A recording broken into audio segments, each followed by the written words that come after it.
Boy Abunda magdedemanda sa fake news spreader, idinadawit sa cryptocurrency scam.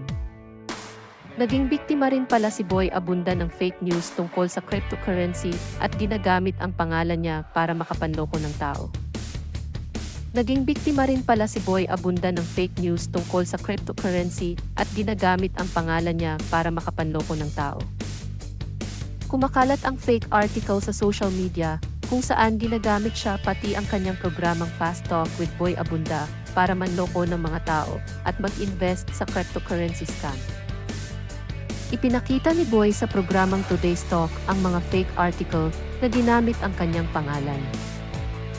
Isa roon ay sinabing di umano iburado na ang interview ng team host sa aktres na si Max Collins, kung saan nagtalo sila on air dahil hindi makapaniwala si Boy sa biglaang pag-asenso ng ex ni Pancho Magno dahil sa cryptocurrency.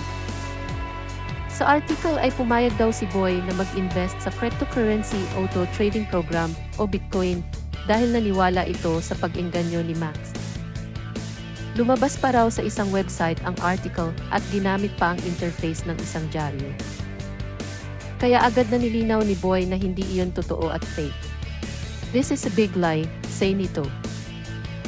Bukod pa roon ay kumakalat din ang fake news na pag-criticize niya sa beauty queen na si Michelle D na may lamang link na patungkol sa crypto website.